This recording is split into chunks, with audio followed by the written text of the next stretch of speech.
ಹೊಳಲ್ಕೆರೆ ಪುರಸಭೆಯ ಪೌರಸೇವಾ ನೌಕರರ ಸಂಘದ ವತಿಯಿಂದ ವಿವಿಧ ಬೇಡಿಕೆಗಳನ್ನು ಈಡೇರಿಸಬೇಕು ಎಂದು ಆಗ್ರಹಿಸಿ ಹೊಳಲ್ಕೆರೆ ಪುರಸಭೆಯ ಮುಂಭಾಗದಲ್ಲಿ ಅನಿರ್ದಿಷ್ಟಾವಧಿ ಮುಷ್ಕರ ಕೈಗೊಳ್ಳಲಾಯಿತು.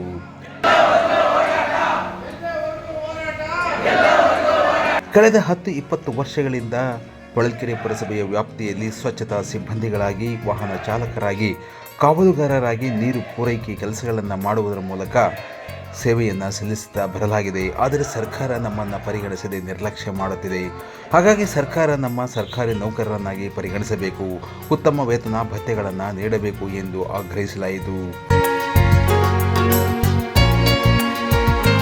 ಪುರಸಭೆಯ ವತಿಯಿಂದ ಪುರಸಭೆಯ ಅಧ್ಯಕ್ಷರಾದ ವಿಜಯಸಿಂಹ ಖಾಟ್ರೋತ್ ಹಾಗೂ ಉಪಾಧ್ಯಕ್ಷರಾದ HR ನಾಗರತ್ನ ವೇದಮೂರ್ತಿ ಹಾಗೂ ಸದಸ್ಯರು ಪ್ರತಿಭಟನಾ ಸ್ಥಳಕ್ಕೆ ಭೇಟಿ ನೀಡಿ ಬೆಂಬಲ ವ್ಯಕ್ತಪಡಿಸಿದರು. ಇದೇ ಸಮಯದಲ್ಲಿ ಪ್ರತಿಭಟನಾ ನೇತೃತ್ವವನ್ನು ಪುರಸಭೆಯ ಪೌರ ಸೇವಾ ನೌಕರರ ಸಂಘದ ಮುಖಂಡರಾದ ರಂಗಸ್ವಾಮಿ, ಸನಾವುಲ, ಗಣೇಶ, ಕಮಲಮ್ಮ, ಲೋಕೇಶಪ್ಪ, ರಾಮಚಂದ್ರಪ್ಪ ಸೇರಿದಂತೆ ಹಲವಾರು ಮುಖಂಡರು ವಹಿಸಿಕೊಂಡಿದ್ದರು. ನಾವುಲ್ಲ ಅಂತೇಳಿ ಹೊಳಲ್ಕೆರೆ ಪುರಸಭೆಯಿಂದ ಸುಮಾರು ನಾವು 27-28 ವರ್ಷದಿಂದ ಇದೆಲ್ಲ ಕೆಲಸ ಮಾಡ್ತಾಯಿದ್ದೀವಿ. ಆದರೆ ಸರ್ಕಾರ ನಮ್ಮ ಬಗ್ಗೆ ತಾನೇ ಏನು ಮುತುವರ್ಜಿ ವಹಿಸ್ತಾ ಇಲ್ಲ ಸರ್. ನಮ್ಮ ಕುಟುಂಬಕ್ಕೆ ನಾವು ಜೀವನ ಮಾಡೋದು ಭಾಳ ಕಷ್ಟ ಇದೆ. ಸರ್ಕಾರ ಕೊಡುವಂಥ ಕಡಿಮೆ ಸಂಬಳದಲ್ಲಿ ನಾವು ಭಾಳ ಪ್ರಾಮಾಣಿಕೆಯಲ್ಲಿ ನಾವು ಕೆಲಸ ಮಾಡ್ತಾಯಿದ್ದೀವಿ. ಆದರೆ ಪ್ರಾಮಾಣಿಕತೆಯಿಂದ ಕೆಲಸ ಮಾಡ್ತಿದ್ದೀವಿ, ಎಲ್ಲದೂ ಮಾಡ್ತೀವಿ, ಕಸನೂ ಎತ್ತುತ್ತೀವಿ, ನೀರು ಬಿಡ್ತಾಯಿದ್ದೀವಿ, ಎಲ್ಲದೂ ಮಾಡ್ತೀವಿ. ಆದರೆ ಸರ್ಕಾರ ನಮ್ಮ ಬಗ್ಗೆ ಯಾವುದೂ ಈ ಥರ ಮುತುವರ್ಜಿಯನ್ನು ಕೊಡ್ತಾಯಿಲ್ಲ. ಹಾಗಾಗಿ ನಾವು 27-28 ವರ್ಷದಿಂದ ಇದೇ ಥರದಿಂದ ಕೆಲಸ ಮಾಡ್ತಾಯಿದ್ದೀವಿ.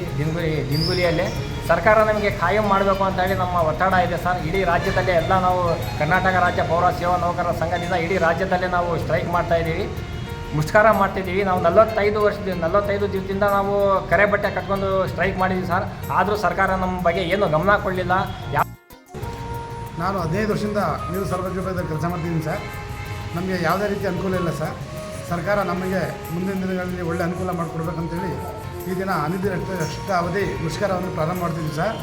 ಇನ್ನು ಮುಂದಿನ ದಿನಗಳಲ್ಲಿ ನಮ್ಮ ಕೆಲಸ ಕಾರ್ಯಗಳು ಪ್ರಗತಿ ಆಗದಿದ್ದಲ್ಲಿ ನಾವು ಮುಂದಿನ ದಿನಗಳಲ್ಲಿ ನೀರು ಸ್ಥಗಿತಗೊಳಿಸಿ ನಮ್ಮ ನೌಕರರಿಗೆ ಅನುಕೂಲ ಮಾಡಿಕೊಡ್ಬೇಕಂತ ಸರ್ಕಾರಕ್ಕೆ ಮನವಿ ಸಲ್ಲಿಸಿ ಈ ಒಂದು ಅನಿರ್ದಿಷ್ಟ ಮುಷ್ಕರವನ್ನು ಪ್ರಾರಂಭ ಮಾಡಿದ್ದೀವಿ ಸರ್.